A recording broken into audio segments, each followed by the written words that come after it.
question. And really briefly, I'm going to just go through the agenda for you all. And as we're showing the agenda, yeah, I'm sorry I can't read that. I don't know if it's just me, but it's very blurry. Today, as we get through the agenda today, we're going to really touch on our advocacy agenda, which is going to include discussion about our response to COVID-19, work that we've done around equitable small business development, the HERO campaign you will hear about, affordable housing production and preservation, neighborhood stabilization and healthy housing, tenant protections, the racial homeowner gap. We'll talk a little bit about financial prosperity toward the end, touching briefly on rural development, land use and zoning, climate, and clean energy. And before we get started with the main program, we wanted to do some breakout groups with everybody. So I think I'm going to cue that up unless there's anything else that I missed, but it's time for us to do a little networking. You're going to be sent to a group with about 4 or 5 people for about 8 minutes, and we'd like you to talk a little bit about what legislative priority are you interested in, share a little bit with your colleagues, and then we'll bring you back into the full group. Thank you, Eddie. So the next thing, I hope you guys got to meet someone else in the field, maybe people you haven't met before or people you haven't seen in a long time. It was nice. We had a nice discussion in our group. So right now I'd like to introduce Carlos Espinoza Toro, and he's going to take the next segment. Thank you, Carlos. You are there. Thank you. Good morning, everyone. Since the pandemic started, we've been working. My name is Carlos Espinoza. I am the director of small business at JPMC. Since the pandemic started, we've been working, as you all know, very, very hard to make sure that businesses, in particular businesses of color, get the money they need in order to stay afloat. MGCC has been a critical partner with all of us working together to make sure that this goal happened. I just want to say that when the pandemic started, MGCC brought folks together with MACDC and many of the different colleagues working to provide technical assistance to business owners. One important thing that I want to highlight is that they listened. When the money was coming down, they listened to us. When we let them know that money needed to come to businesses of color, businesses that are smaller, they kept listening. And they acted. I want to say that they hosted Zoom meetings, and on those bi-weekly meetings played a critical role in helping all of us respond to this crisis. One thing that is very important is that I know that we all are doing our jobs, but I just want to mention that there is something about going above and beyond. MGCC made sure that there was not a huge barrier between the technical assistance providers, the small business owners, and the monies that were coming from the government. They made sure that they adapted and they created and used tools in order to make sure they will make it easier for businesses of color to access that money and easier for technical assistance to make sure they help them do that. The results are amazing. Over 15,000 businesses received grants and over 43% people of color and 46% female. MGCC also provided increased funding for SBTA and is launching a new CDFI program and creating other new programs for small businesses. I want to reemphasize that they listened. We let them know what we needed. They helped us and was our best ally in order to get those resources. And they're also funding critical professional development for the field in partnership with Melking Institute and Cambridge College. MGCC staff have been working overtime and day, week after week, and I know because I asked a lot of questions to them, and they have demonstrated what excellence in public service is all about. For all of this, we are so proud to present MGCC's president, Larry Andrews, with this Excellence in Public Service Award. Thank you, MGCC.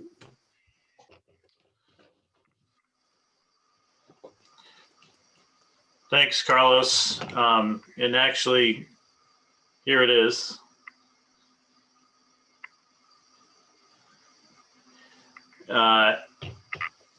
Yeah, I guess now, Carlos, I can take you out. I can unblock you now.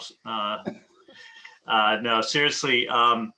You know, I am just thrilled to be given this award on behalf of Mass Growth Capital Corporation.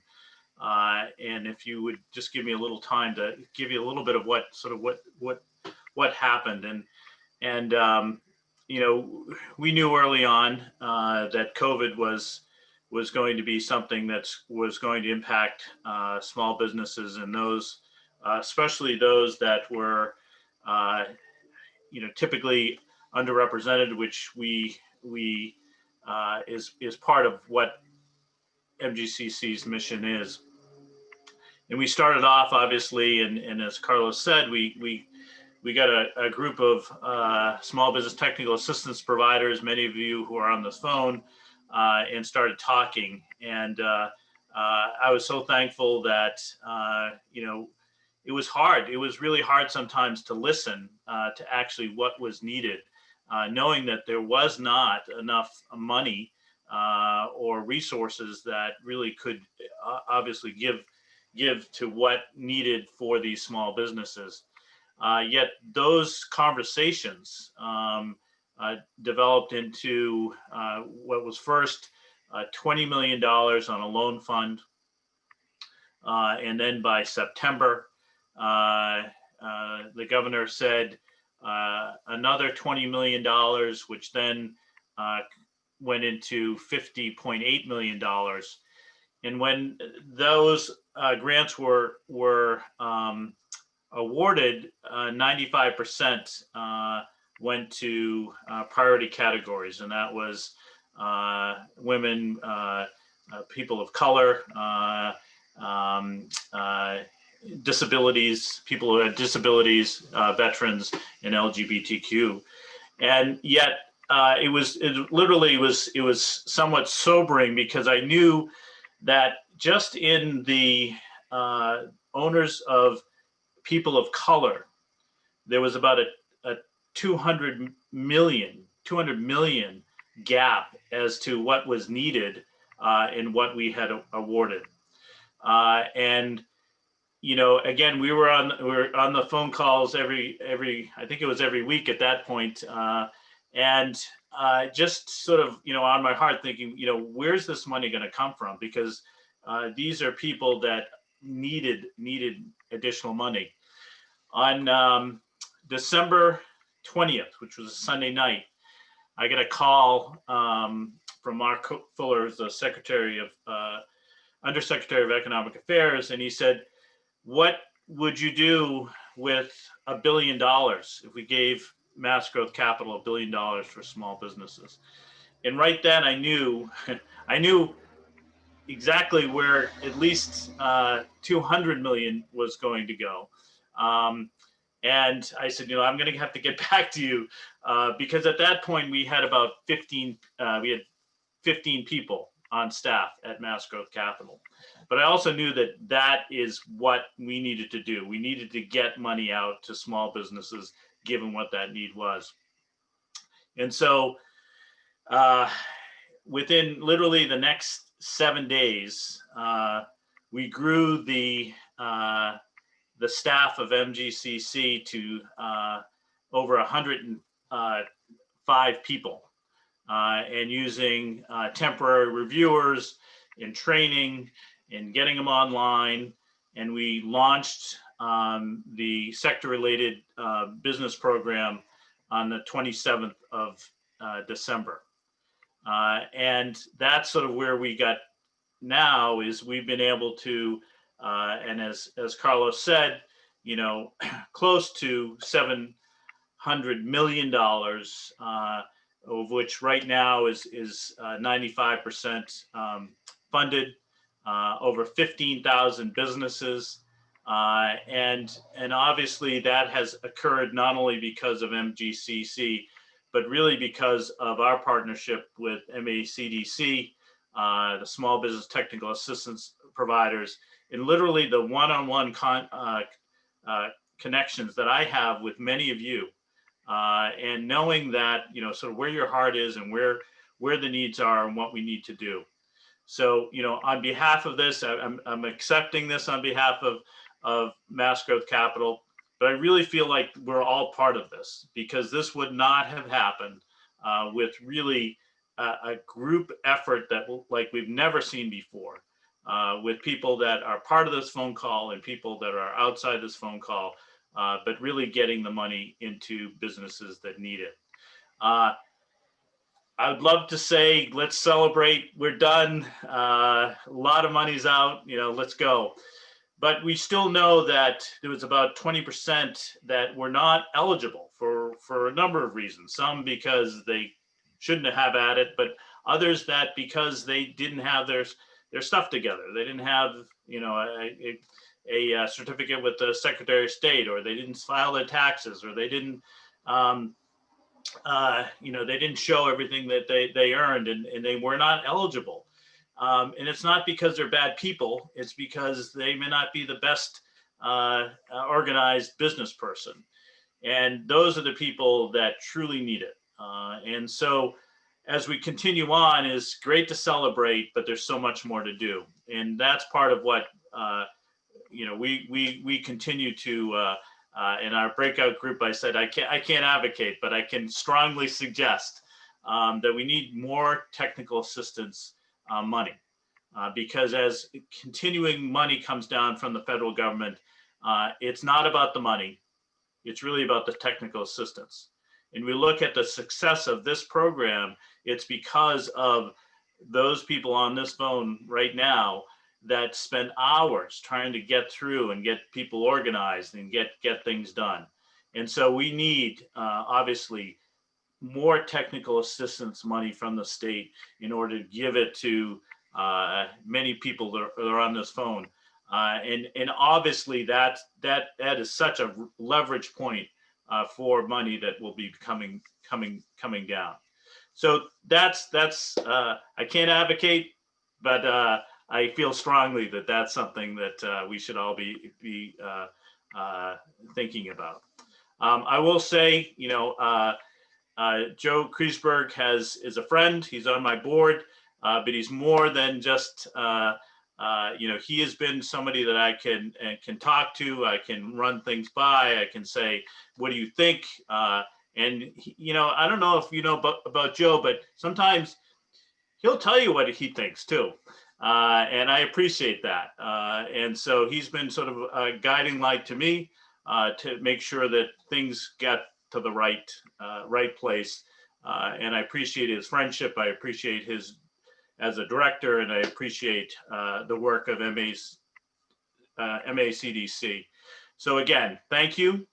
On behalf of Mass Growth Capital, on behalf of many people on this phone call, and I just accept this, and I look forward to working diligently as we come out. As I like to say, you know, the people that were impacted first with COVID and their businesses and their communities are the last that are actually going to come out of COVID. And so there's a lot more work to be done, but I don't know who else that I want to do it with, but those people that are on this phone now, they're on this call now, and I look forward to meeting the challenge with you. Thank you. Thank you so much, Larry. We all appreciate it. And I would say that even as far out as you can get into the rural parts of Massachusetts, these resources were distributed. And you know, the investment in technical assistance, I think we all would agree that it allowed us to build deeper relationships with the small business community. So we're going to be much stronger going forward. We all know each other better. And I do believe this was one of the largest investments in a small business program in the country. So we should be really proud of it in Massachusetts. We're really leading the way. So I'd like to transition us from this segment to the next segment, folks, and we're going to be able to hear a little bit about our state legislators' priorities and objectives. And we weren't able to have House Speaker Ronald Mariano here live, but we did get a video from him. So we're going to cue that up right now for y'all to watch.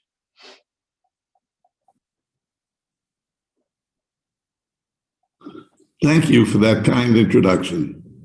Although I wish we could gather in person at the State House today, as you have in years past, I'm honored to be addressing you virtually. I'd first like to thank Joe Chrisberg and all the staff at MACDC and their partners for organizing this virtual event to celebrate your accomplishments and join legislative leaders to discuss our shared goals. MACDC draws from the state's strengths and gives us a vehicle to turn challenging issues and untapped assets into economic drivers that make our neighborhoods equitable places to live. I've witnessed this firsthand in my hometown of Quincy through the work of one of your member organizations, Neighbor Works Housing Solutions. The work of community development corporations has proven even more vital during the COVID-19 pandemic, ensuring housing stability, helping businesses access relief dollars, delivering food, and helping coordinate vaccines in senior housing communities. On behalf of the House, I would like to thank you for all you have done. I know our communities would be facing even deeper challenges without your efforts. As we continue to emerge from this crisis, we will depend on you even more as we work to ensure that our hardest hit communities come back stronger than ever. Since becoming Speaker at the end of 2020, my top priority has been navigating Massachusetts through and out of the COVID-19 pandemic. I believe the best way we can do that is by growing our economy through supporting citizens, neighborhoods, municipalities, and businesses. One of the vehicles available to the legislature to help enhance the Commonwealth's economy is the state budget. As many of you know, the House wrapped up our annual debate on our budget proposal last week. I'm proud to say that many of the MACDC's priority items were included. The House included $5 million for the Small Business Technical Assistance Grant Program and $750,000 for the Neighborhood Stabilization Initiative. We also allowed the Mass Division of Banks to retain $2.85 million in revenue from mortgage originator fees to fund at least $1.3 million in grants for first-time homeownership education and foreclosure prevention counseling centers throughout the Commonwealth. Finally, we also increased funding for the Mass Rental Voucher Program by $3 million over last year, up to $128 million this year. I believe all of these initiatives, along with the federal funds we're expecting to receive, will make significant strides in assisting our neighborhoods and local economies. We have also passed legislation in the past year that have advanced the agenda of the MACDC, such as protecting our communities most vulnerable to the impacts of climate change. Earlier this year, the legislature passed the Next Generation Climate Roadmap Bill, which overhauls the state's climate laws, reduces greenhouse gas emissions, advances the clean energy industry, and prioritizes and protects environmental justice communities. Notably, the law codifies environmental justice provisions into Massachusetts law, defining environmental justice populations and providing new tools and protections for affected neighborhoods. It also prioritizes equitable access to the state's solar programs by low-income communities. At the end of last session, the legislature also passed an economic development bill that prioritized relief to small businesses, supports for workers, and housing developments for communities. The law allocates over $600 million in capital authorizations across housing, community development, small business recovery, broadband expansion, neighborhood revitalization, climate resilience, vocational and career training, and higher education. The law also implements zoning reform to help cities and towns approve smart growth zoning and affordable housing. The House was proud to work with MACDC last session on your priorities, including the Tenant Protection Act and eviction ceiling. Here I want to recognize Chairman Mikowitz, Leader Cronin, Leader Moran, and Chairman Onan. We look forward to continuing those conversations this session with House leadership and our new subject matter chairs. As we continue into the 192nd session, I will collaborate with you as we work to bring Massachusetts back better than ever. My door is always open, and I look forward to our continued partnership. Thank you again for all the work you do for our neighborhoods and local communities. And thank you for having me here today.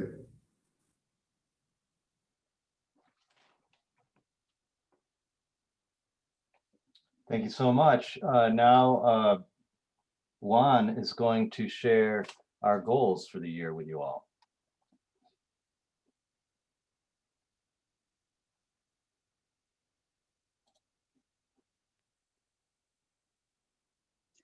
Hello, everyone.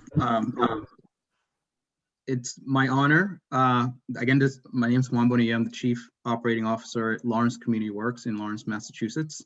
And it's my honor to share with the network about all the successes that have taken place and challenges over the 2020 year and how we're looking forward to this current year in 2021.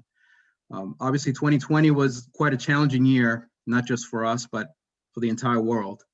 And one of the great things that we quickly realized is the important role that CDCs play across the state. You know, many CDCs, got their feet together, adapted, looked to see how we could impact and help the community get through this global pandemic issue. And we quickly realized how our role was able to help many families across the Commonwealth to just gain a little bit more stable ground, find food, stabilize housing, advocacy, and new policies. So work is extremely important, and the role we all play, is essential. And I think that all our CDCs really came through and stepped up their game. $21 million in small business relief was distributed through the network. On the housing side, both in, for rental assistance, many organizations, including Lawrence Community Works, began doing something that they had never done before and distributed $28 million in rental relief assistance. 43 CDCs were involved in food access, and 44 CDCs were involved in health and safety services to residents. So in many of these cases, these are new programs for CDCs. In other cases, CDCs took their current programs and adapted them to the realities that we were facing, all with the ultimate goal to help families just to stabilize and get through the pandemic.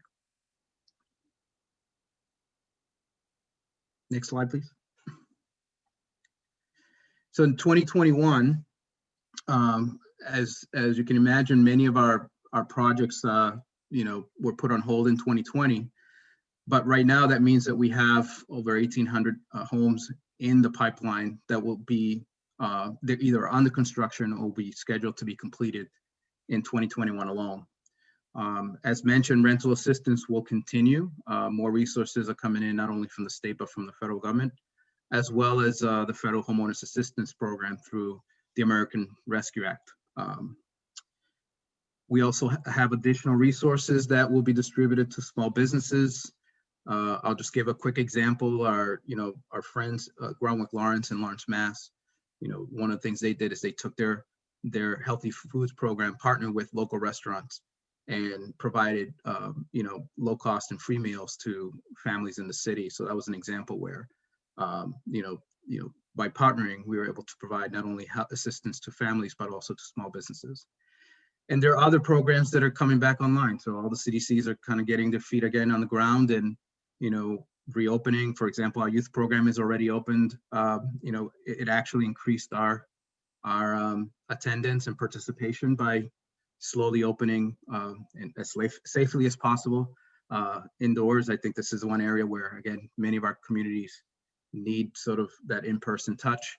And so we're slowly and surely, bringing a lot of these services back online, and literally and figuratively, and slowly opening up in person as safely as possible. So congratulations, all. Continue doing the good work that you all do. I'm certainly very proud to be part of this network, and I hope you are too. Thank you so much, Juan. But now we have an example that we wanted to share with you guys. We have a little video that we're going to show, and as I say, in music, timing is everything. And timing right now, I get to facilitate this meeting to some degree, and I get to show or host up this video here from the town I was born in, Pittsfield. And this is going to introduce you to the Pittsfield Economic Revitalization Corporation, working with one of their clients, an example of work that was done to assist through this pandemic. I know this business called Elegant Stitches, and I think you'll be really impressed with this little video. Let's let it roll, please.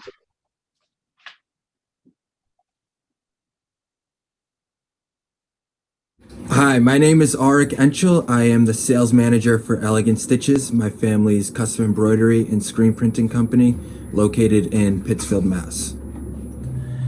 Elegant Stitches and the Pittsfield Economic Revitalization Corp started working together in the fall of 2018 when the company needed a technical assistance grant to help revamp the company's website so that customers could go on and design products or set up online stores. And that resulted in a 23% increase in our annual sales. And when COVID hit, we needed to make a pivot and start selling branded PPE. And really what Perk did is it set the stage for Elegant Stitches to continue to do e-commerce and reach customers outside of the community. And it really provided a lifeline for the company. And if not for Perk, we wouldn't be standing here. So thank you to them and the work that they're continuing to do in our community. And I hope that more businesses can benefit in the same way we did. So thank you.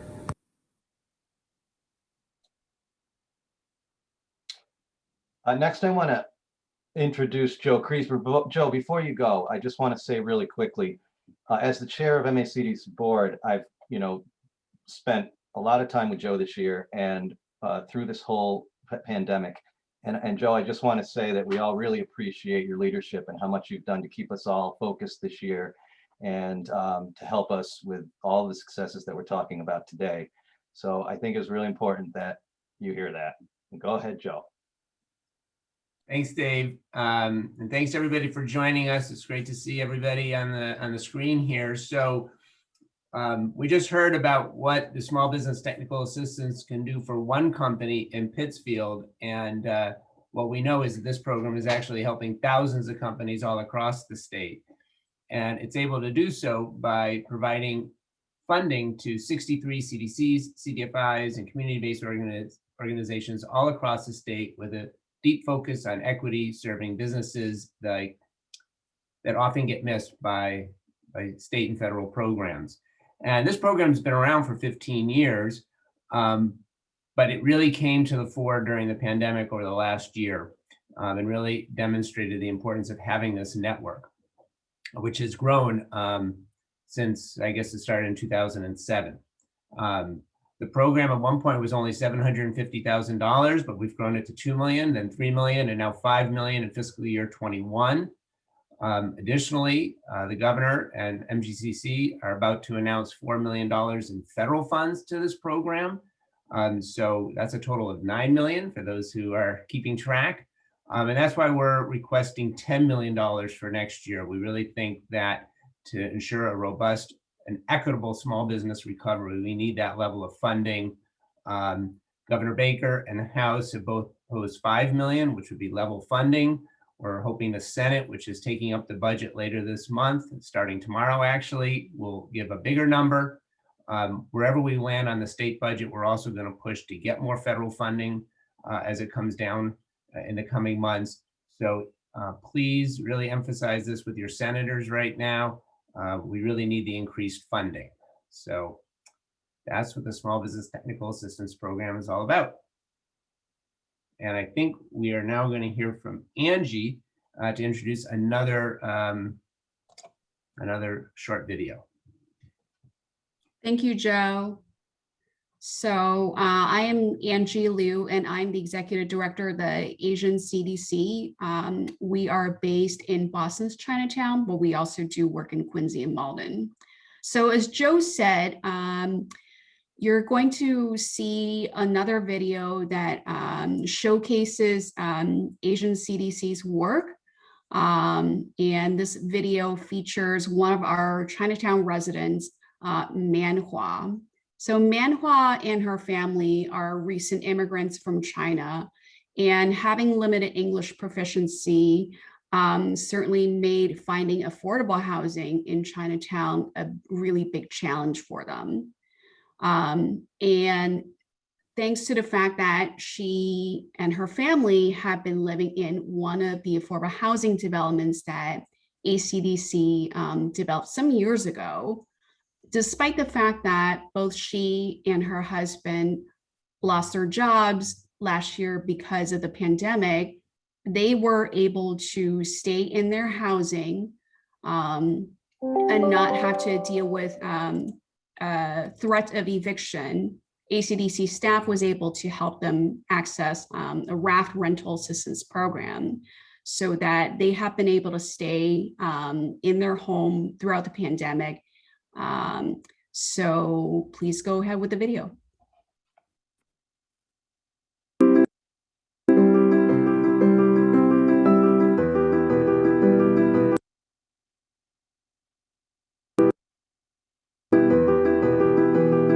My name is Manhua. I want to share my story and say thank you to ACDC. I came to the US from China in 2014 with my husband and son. We were lucky to find an affordable rental with ACDC in Chinatown. When I first came here, I didn't understand much English, and my husband didn't speak any English. If someone spoke to me in English, I feel too scared to reply, but I did not want to be afraid.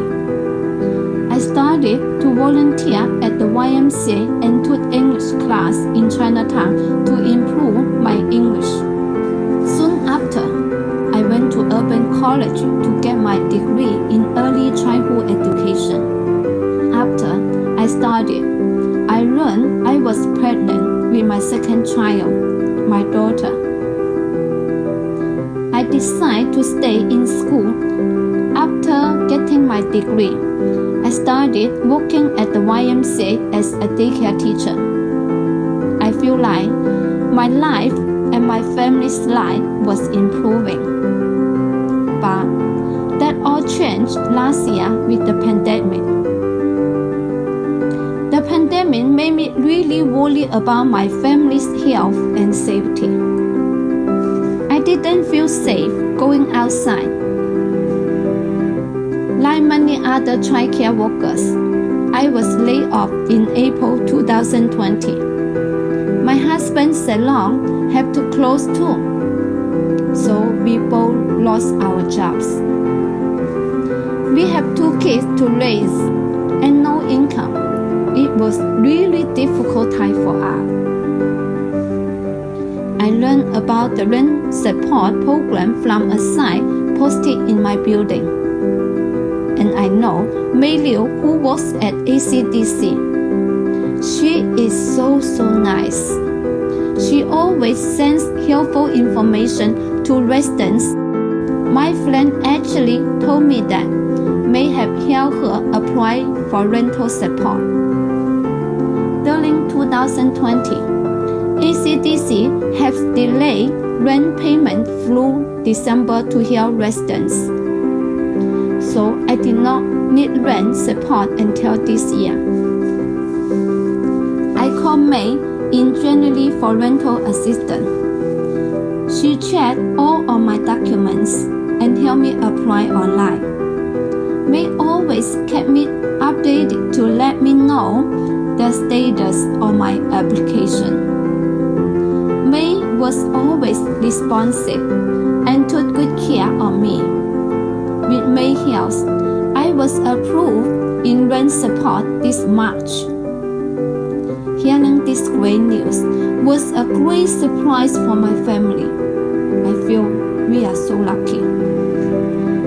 Now my family is doing much better because I don't need to worry about rental expense. I was able to get my job back recently, and I hope that my husband's salon can open soon. Thank you, ACDC. My family appreciates everything you and your team have done for us and our community. Thank you so much.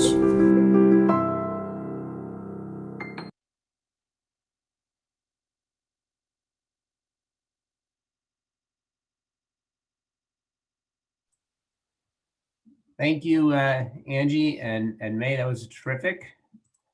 And it's just yet another example of the importance of the programs and the services that you offer in partnership with our many nonprofit and government allies. Great video. Thank you. And we wanted to show this video to show the importance of affordable housing, which you all know, but it's good to be reminded. And it's one of the reasons why we're pushing for the HERO campaign. What does HERO stand for? It's one of those acronyms that so quickly got adopted. I don't think very many people know. It stands for Housing and Environment Revenue Opportunities. And it's a campaign to generate new revenue for both affordable housing and climate investments. This campaign's been going on for a couple of years, but we're really picking up momentum and we're really making it a big priority for 2021. The legislation, as I hope you know, would double the deeds excise tax on real estate transactions to generate an estimated $300 million per year. And our deeds transfer tax in Massachusetts is less than half the surrounding states. So it's really a lot lower than other states. It's a relatively affordable tax, in part because most of us, if we pay it at all, we're going to pay it maybe once, twice, 3 times in a lifetime if we buy and sell our home a couple of times. So it's a relatively progressive and affordable tax. Half the money would go to housing, half would go to climate. Of course, housing and climate are directly connected. So in many ways, that distinction is perhaps a little bit artificial because we envision some of the climate money being used to support affordable housing. And by investing in low energy affordable housing, we actually help the climate cause as well. The bill is currently before the Joint Committee on Revenue. We've built a pretty broad and diverse coalition that includes both housing and environmental groups, as well as faith-based groups and community organizations. And we're continually looking for more people to join the coalition. If you go to the website there, mahousingclimate.org, you can sign up your organization directly. Right now, we're on a campaign to get as many legislators to co-sponsor as possible. We have about 42, I think now. It changes every day. If you go to that website, you can see who is a co-sponsor and whether your legislators are on board yet. But that's the ask, to co-sponsor the legislation. There won't be a vote for many, many months. So at this point, that's the main thing that most legislators can do to indicate their support. And we think that the Housing Climate Connection is going to be with us for a long time. It's going to be a part of our advocacy for a long time. So building this coalition and this campaign, I think is going to have benefits way beyond this legislation, whether it's in allocating federal money that might come down the pike or future campaigns at the State House. We obviously know that I think the state's goal is by 2050, every building is going to be carbon free. So we've got a lot of work to do. So small business technical assistance and the HERO campaign were the two issues that we hope all of you will prioritize in your meetings today. We obviously have a lot of other priorities because we represent a pretty diverse group of CDCs. We don't expect you to talk about every single one of these in a single meeting. But we know that some of you will want to focus on one or two of these other initiatives as well, depending on your particular community and your particular needs. So just to remind you, all of this is in the materials you received for this event, but here are some of the other budget priorities we have. The speaker mentioned some of these, the Neighborhood Stabilization Initiative, which is focused on gateway cities and getting vacant and blighted properties back into productive use. We are seeking funding for the Home Ownership and Foreclosure Prevention Counseling Program. This has been funded by the state since the last foreclosure crisis and hopefully will help prevent a foreclosure crisis this time and is going to be critical as we roll out federal funding for homeowners in the next few months. We are trying to get a significant increase in the Massachusetts Rental Voucher Program. Everybody I think knows that's a voucher program that provides operating subsidies, both mobile and project-based. And you can see that we're looking for the Senate to increase it to 160 million.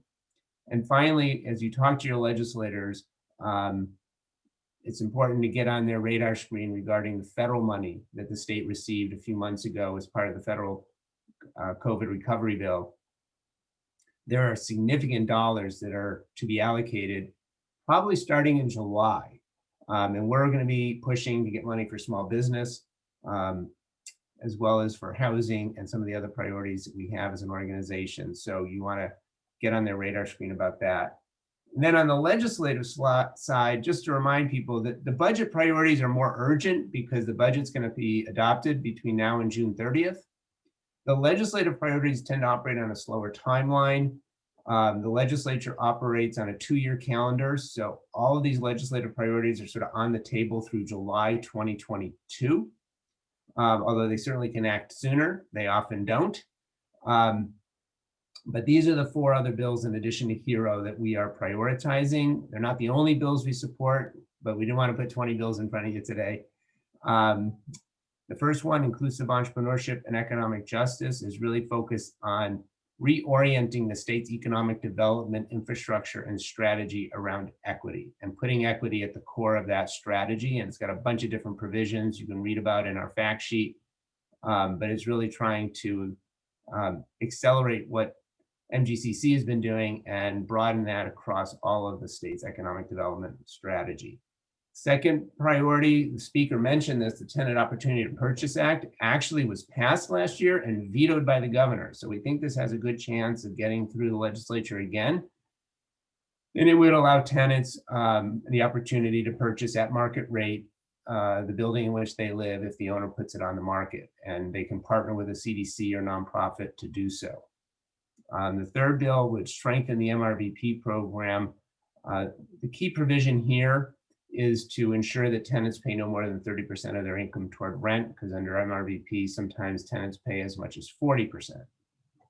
And finally, the Neighborhood Stabilization Initiative is legislation to give cities and towns new tools to acquire vacant properties and get them back into productive use. And that's a refile from last year as well. So our agenda tries to hit on the different things that CDCs work on across housing and economic development.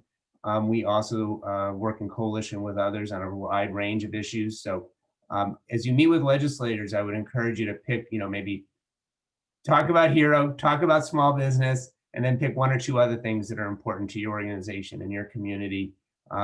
It's good when you're meeting with legislators to have probably 2 to 4 priorities and keep it at that for one meeting so you can have an impact. So any questions, you can pop in the chat or maybe even just shout out if there's not too many of them. And I know we're reaching the end of the hour, but I'm happy to stay on as long as people want to discuss either the substance or the politics of any of these items.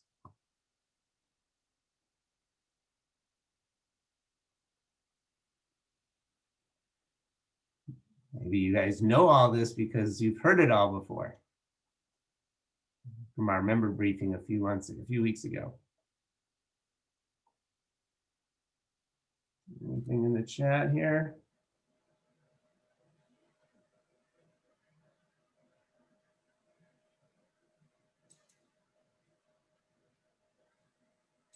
No? Come on. Joe, I can ask you a question if you Thank want. you, Rich. You know me, right? What happened with MRVP that they came in at 128? Well, unfortunately, this starts to get a little complicated, but the House of Representatives is anticipating that there will be $20 million left over from the current fiscal year They're doing, that they can carry over. So in theory, it'll be 128 plus 20 was 148. And this has been a problem for a few years now. When the legislature has increased the MRVP line item, the Department of Housing and Community Development has not been able to spend all the new money. And to some degree, this is understandable because it takes time to get MRVP vouchers into the community. You have a tenant has to be qualified, then they have to get the voucher, then they have to go find an apartment. All that takes time. It's hard to predict exactly how much time. If you're putting it into a construction project, obviously you have to wait for the building to be completed. So nobody expects them to be able to hit that perfect, but I think there's been a little frustration they haven't been able to move this money faster. And then at least the legislature is proposing to roll it over so it doesn't get lost entirely. So hopefully that wasn't too in the weeds. Thank you, it's a good question. Got a couple in the chat. Oh, okay, thank you, Dave. Yeah. What do we got here? Top 3 priorities. In the previous call, you said that Hero might be in some jeopardy. Has that changed? Are there any updates? Excellent. Hi, Latifah. Good to see you again. So, you know, anytime you try to increase fees or taxes is always a challenge. So increasing the D's excise tax is never going to be a light lift. And one of the reasons we thought it was a viable campaign is because Governor Baker proposed it himself last year as part of a climate bill. And the governor has not refiled his legislation, which is raising some questions as to whether or not he will, and whether he's still committed to doing this or not. And so that's one piece of uncertainty. Obviously, there are members in the real estate industry. I don't want to say the real estate industry entirely opposes it because we are part of the real estate industry and we support it, but there is definitely opposition on the tax side. So, you know, I think we're just going to keep pressing forward to try to lift up the issue and build more momentum. The state's climate roadmap requires funding at some point, new funding, additional funding. They're going to have to get it from somewhere. And we think the D's excise tax is the best option, but, you know, I suppose we'd be open to hearing other ideas too. Joe, is there anything in the federal legislation that might impact any of our state priorities? Yes. So the federal, so it's hard to keep track of all the federal spending, but I guess it was January, maybe it was early February when Congress passed the most recent COVID relief legislation. And that provided money for rental assistance or rent relief funding. I should probably use my language carefully here. And so DHCD has, I don't know, maybe upwards of $800–900 million of funding to provide support to tenants who are either in arrearage, and they can provide stipends going forward for up to 3 months. So DHCD is obviously working feverishly with the regional administrating agencies and many of you to get that money out to tenants. So at the moment, I don't need state money for that because we have enough federal money. The second pot of money that was provided was for homeowners. So there's $178 million coming to the state this year for homeowner assistance to help homeowners who had to defer their mortgage during the crisis. We really want those homeowners to get that assistance so that they don't have more debt at the end of their mortgage, but can keep up and keep building equity. So that program is hopefully going to roll out in the next month or two. That funding is already dedicated to homeowners with some income targeting and so forth. And we're already involved with the state in sort of thinking about that. And then there's $4.5 billion that's not particularly earmarked for any one use. Obviously, much of it will go to direct COVID things like vaccines and testing and so forth. I think a lot will be used to help schools get back fully open in the fall. There's obviously a lot of needs across various systems, childcare, healthcare, so forth. But we do think some of that money could come to support affordable housing. We've begun to have some conversations about using it to support some of our healthy housing stuff, like getting Get the Let Out program. So I think a lot of us are trying to read the tea leaves and figure out where, when, and who do we connect with around this federal money. It's not entirely clear where that will be focused, the legislature or the governor. Now, obviously, there's more legislation pending in Congress around infrastructure, and there's a tremendous amount of money being proposed for affordable housing, for climate investments, for small business. You know, depending on what happens in Washington, there absolutely will be new resources. Did I miss a question? I feel like I did. Someone asked me, Joe, it didn't go to everybody, but just the top priorities for MACDC, just the top 3 or top 5 or whatever. Yeah, just to reiterate that, I would say that the Small Business Technical Assistance Program and the HERO legislation are the 2 top priorities today, in part because, as I said, we already have tremendous amount of funding on the rent for rent support and for homeowner support from the federal government.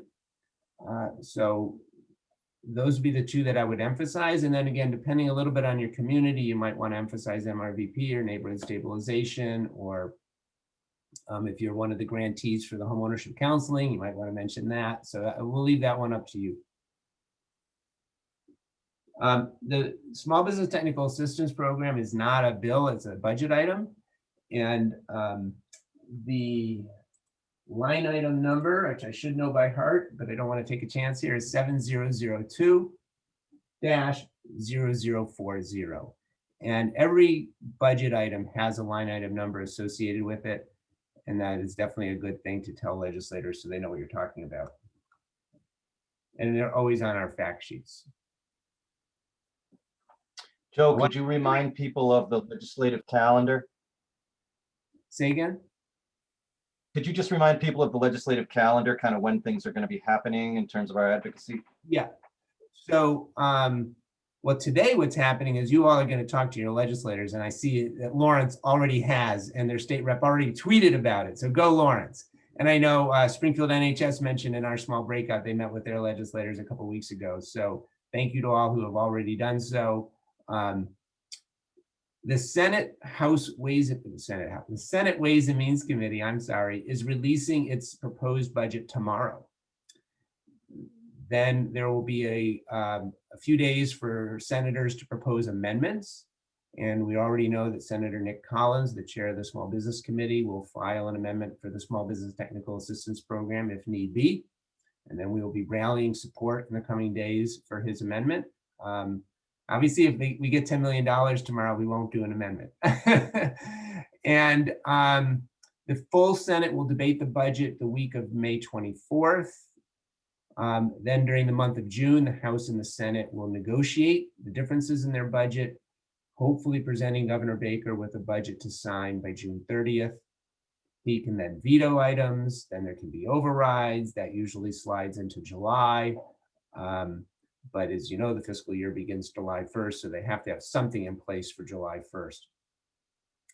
The legislative calendar is a lot slower.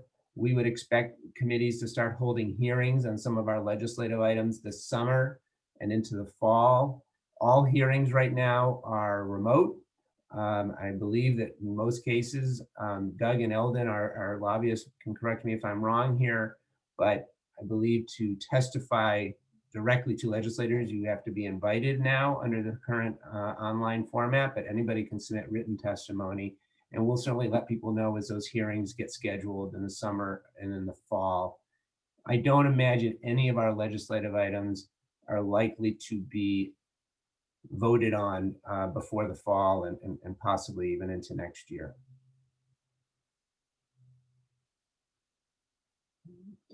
Anyone wants to correct me, you can. Of course, as soon as you start predicting the legislature, you start to look like an idiot. So bear that in mind. I will deny ever anything I've said. Last year, the state budget came out in November, I believe. But I think all indications are that they will have an on-time or largely on-time budget this year. The state revenues are not nearly as bad as they were feared to be, thanks to the federal government. And so I think they will be able to get a budget out on time. As soon as they pass the state budget, that's when we expect they'll start taking up this $4 billion of federal money and deciding how to spend it. One of the great things about the legislature, you have a budget, and then you have a supplemental budget, and then you have a deficiency budget.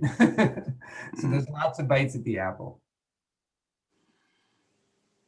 Joe, I wanted to add something. Hi, everyone. Eldon from Borales Public Affairs, lobbying on behalf of MACDC.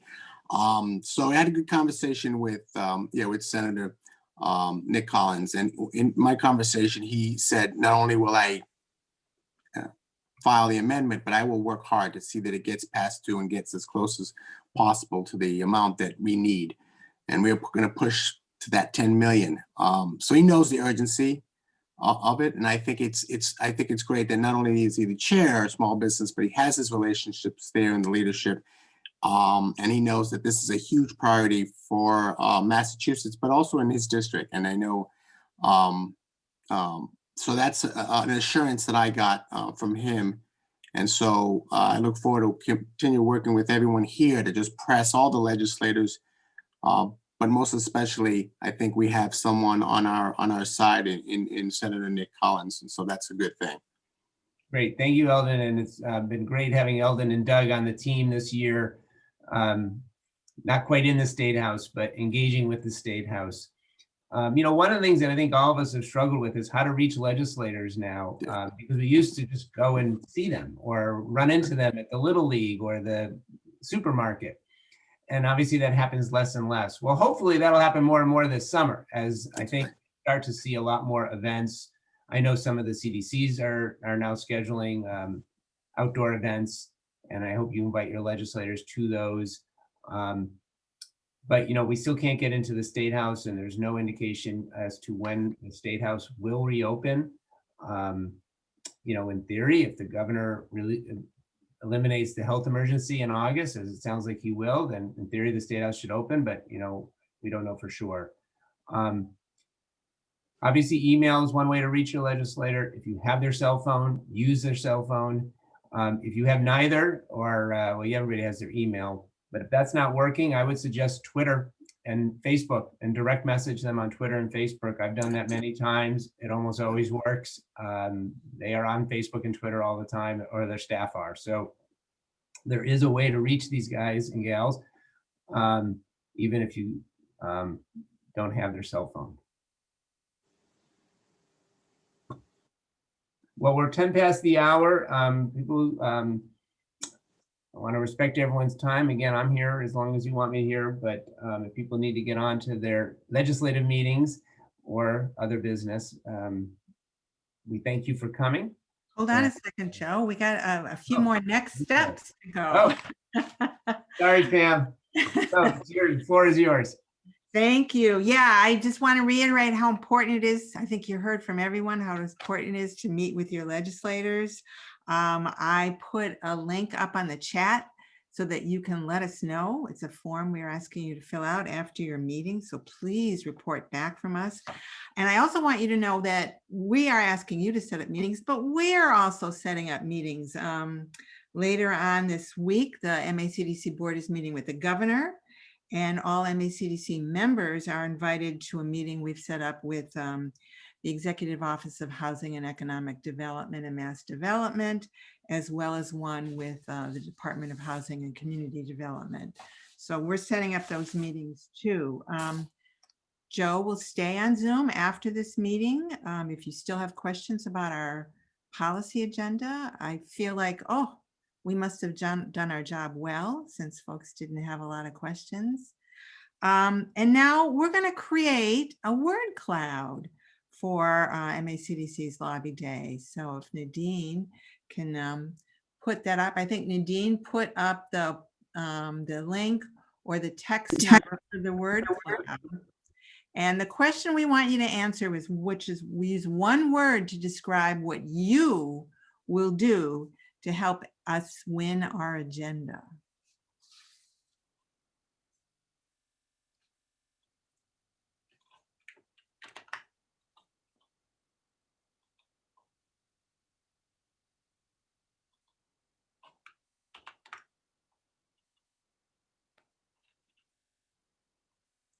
Ooh, we're starting to get some words. Yay.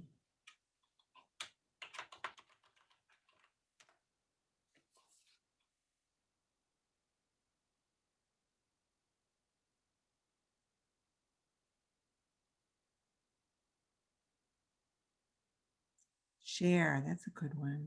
Share this info with everyone you know.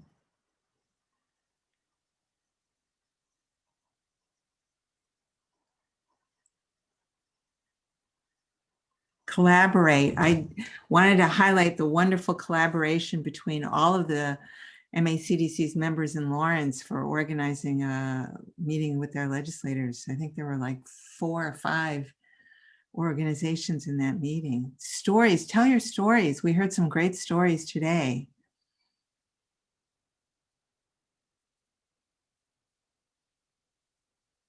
Connect, persist. If you don't get your legislator on the first try, keep at it.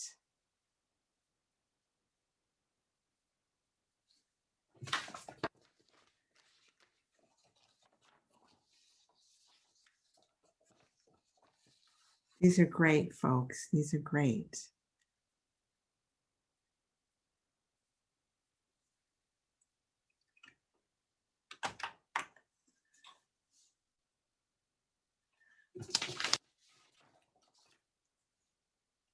Well, thanks all of you for attending MACDC's Lobby Day, and thank all of you for doing all of this great advocacy work. You know, here at MACDC, we could not do anything without all of you. So thanks again.